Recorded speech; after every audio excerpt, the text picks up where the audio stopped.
Good morning. It's April 7th on a Monday. I am recording this from my home. Uh, Joe Demore, the town moderator. I am continuing this series, this educational series on important topics that will appear at town meeting. Town meeting is April 28th. I'm hoping that many citizens will attend. We do have a minimum of 100 voters, but it's always best to have uh, a lot more than 100.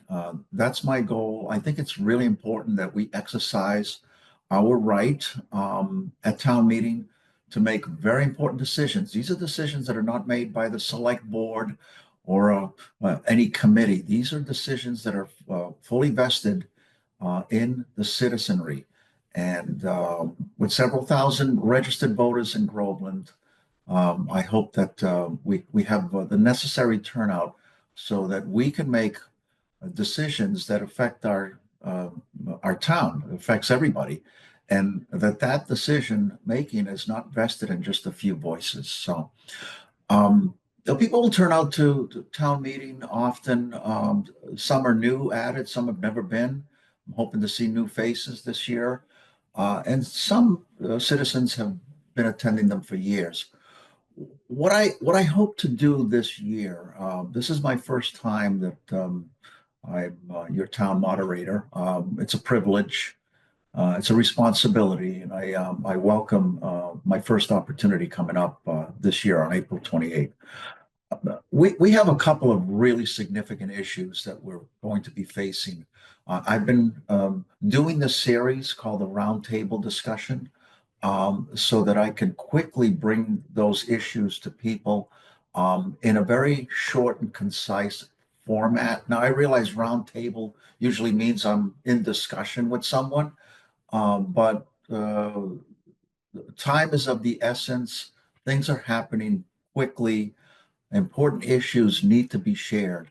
And I completely understand that it's very difficult for most of us to attend long public meetings. Some meetings last 2 or 3 hours. It's very difficult for people to sit through taped versions of those meetings, either by watching them on Groveland YouTube or on our local TV access. It's difficult for people to make a commitment to reading the minutes of meetings. And so my concern about town meeting, which I've seen in the past, is that some people can be unprepared. And there is a very thick document that's going to be presented when you enter the space where we have our town meeting at Bagnall School, and you're looking at these issues closely for the very first time within minutes that you have to vote on. So this series attempts to sort of collapse the curve a little bit. Now, one of the most important issues that we're going to be facing, there's a few, but I'm going to focus now on the MBTA Communities Act. And we have an excellent document. I never want to reinvent the wheel when something has been done really well by someone else that I can share with you. So keep in mind that there's been a process in our town for the last year or so where I'm going to project a few items here where we've had to go through a decision-making process to be able to produce a warrant article for people to vote on. The MBT Communities Act essentially is related to the Commonwealth of Massachusetts strategic goal of increasing the affordable housing stock throughout all of Massachusetts. And we are called upon here in Groveland to play a role. Now, we have to understand that, first of all, we do not have, the name of the law is called the MBTA Communities Act. So we don't have a commuter station here in Groveland. However, Haverhill does. And so therefore we are an adjacent community. Now, for all communities, for all cities and towns in Massachusetts that do have commuter stations, they had a deadline of December 31st, 2024 to comply with the law, which I'll explain to you briefly what the law is and what compliance means. For adjacent communities, we have to comply by December 31st of this year. Now, let's first understand a little bit what the law says. It basically, what it is, it provides for at least one district of reasonable size where multifamily housing can be permitted. So we here in Groveland have to find a space somewhere within our borders where multifamily housing can be permitted. We have to have a gross density of 15 dwelling units per acre, and we have to be somewhere around a half a mile from a commuter rail, subway, ferry, or bus station, just as it says here on this form, which, by the way, you can download this form on our Groveland, Mass website. What I want people to understand is a few things. First of all, this is not a mandate. This is not the state forcing us to build housing. It is not a mandate. It is not a requirement that we have to produce X amount of units as a target. It, however, is not an option to comply. The state is requiring it. Now, there are cities and towns that are not complying, have chosen not to comply, or plan not to comply. I drove through town just yesterday, and apparently this, of course, is going to come up as a vote in many cities and towns in the area. Certainly that would be the case in West Newbury, and someone had prominently displayed a sign that said, vote no to MBTA. We have a right to comply or not comply. That's going to be our vote. It's going to be Article 26.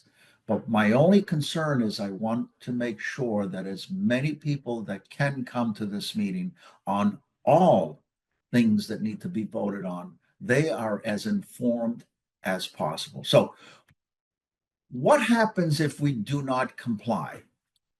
If we don't comply, it's sort of an uncertain condition. There are some grants that we would be eligible for and are eligible for that could potentially be taken away from us, or we no longer would be eligible for. There is some litigation now that has not produced very favorable results to some communities that have not complied.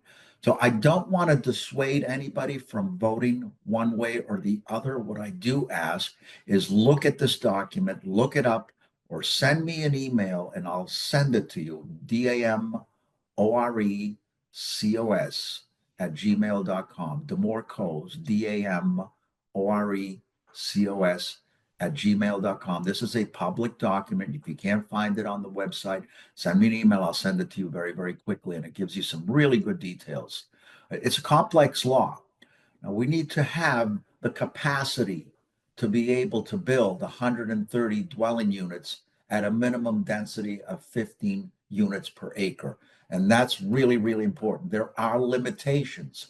If you have a moment of time, I urge you to go to our website and look at the March 31st Select Board meeting.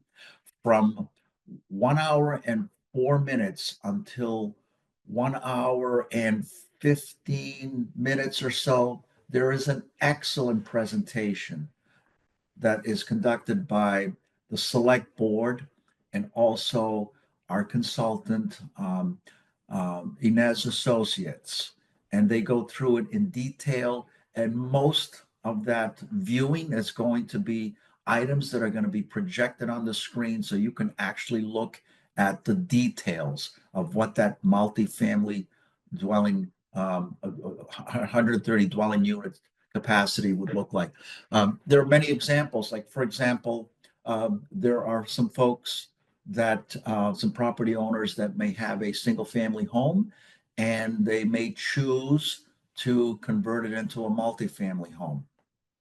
The idea here is that we are being asked to comply with the law so that our community is a participant in the state's goal of creating affordable housing units, because there's a national crisis. There is a housing shortage. So we're being asked to comply in order to meet that goal. Now, some people might feel very strongly for or against it, but whatever your stance will be, whatever your vote will be, I ask you to be as well informed as possible. The last thing I'll show you here, let me just project it, is so where do we have the capacity? Where will we have the capacity to build this? And the word capacity is very, very important. So that if there is a property owner that would like to, for a variety of reasons, build affordable housing, um, according to the restrictions that we're going to be voting for, that the law allows, they still have to go through the normal process, just as anybody else, to build or renovate something. They have to work with the building inspector. They have to, typically go through zoning, get permits, and so forth. So this is not a mandate that requires us to build anything. It's just a mandate to allow a process to occur in our town so that we can um, have the capacity to build affordable housing units. So let me show you where. Give me a second here, and I'll project it right here, right here. Okay, hope you can see this. So there is a concentration. Again, this is actually a screenshot of the March 31st Select Board meeting. It's a 3-hour meeting. I'm not asking you to look at a 3-hour meeting to find this 20-minute presentation, but this 20-minute presentation is tremendous because it's very well explained. It's guided by some professional guidance, people that know this law really, really well and how it impacts us. So you take a look at it, and you can see that there are 16 parcels, and they're concentrated on Salem Street near the Haverhill border, near Washington Park, if you will. This is the Haverhill border here. This is Center Street here, and the rest of these are all at Salem Street. No one is requiring these property owners to build anything. It's just what this is the what's called the multifamily overlay district, MFOD, so that we are communicating to the state that we have complied with the law. Should we choose to vote on this, that this is where we will have the capacity to build 130 dwelling units potentially over time. It's 10 acres, 16 parcels, and that's it. We're not required, and we cannot build um, dwelling units according to the restrictions that I just provided you anywhere in Groveland. We're not being forced to build anything. We just need to comply with the law to have the capacity to do it. So it's really, really important. Unfortunately, I will tell you, I think we've all experienced this. People get very passionate um, on social media, especially, and there's some misinformation out there. I'm not ashamed to tell you, this has caused a lot of anger in some communities, a lot of disruption.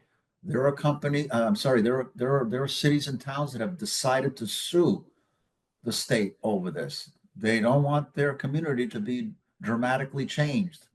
And even having the capacity to be able to build high density dwelling units in their city or town is something that is very distasteful to some folks. However, there's also, I would say, a lot of people that feel that compliance is important because they don't want the unknown of litigation. They don't want the specter, the real threat of grants going away, and potentially also some future unknown support, financial support, and local aid, could potentially be at risk. Now, just the other day, I um, pull together a presentation like this, and it was about the budget, for example. And I demonstrated that our budget is $24 million and change, and remarkably, $21 million in change comes from property taxes, but local aid is 1.2 million. I am not speculating or suggesting that local aid would be taken away if we're not in compliance. However, there have been news stories about local aid becoming an unknown as to if potentially there could be a threat that some of that may be negatively impacted for those communities. It's an unknown. This is a new law. The law required communities with commuter stations to be compliant just December of 31 of 2024, and we need to be compliant, the adjacent communities, by December of this year. So everything is very, very new. So again, I want people to be informed. We want to be very much a participant, we want to be participants in this very important decision. And this is what town meeting is all about. We have, several other key issues. Two of the, I think, most significant ones that impact our community are this one here, the MBT Communities Act, and also accessory dwelling units, ADUs, which is similar, which is part of the same mandate, if you will, that the state is requiring cities and towns to contribute to the overall strategy of increasing the stock of affordable housing for all Americans. So there you have it. I hope that this is helpful. Again, send me an email if you're looking for that document. Please take the 20 minutes or so to go to Groveland YouTube and look up the March 31st select board meeting. And from 1 hour and 4 minutes until 1 hour and 15 or 16 minutes, you're going to get a great presentation on all of this. Far better than I think what I've done here. But here I just wanted to at least give you a little bit of an appetizer about a big issue. So I hope this is helpful. And I've got at least 2 more roundtables that are coming up. On April 14th, I'm going to attend a Water and Sewer Department meeting. I've been placed on the agenda to talk about the issues related to water and sewer that will appear at town meeting, and I'll have that recorded. And I'm looking for an opportunity to work with another town leader on another issue. And ultimately, I will also do a final session about a week before town meeting with Rebecca Oldman, our town administrator, so that I can present the entire document as a preview before town meeting. All of these sessions are around 20 minutes or less. The one that Rebecca and I will do, where I'm going through the document, that'll probably be about an hour or so. So again, I hope this is helpful, and I'll see you soon.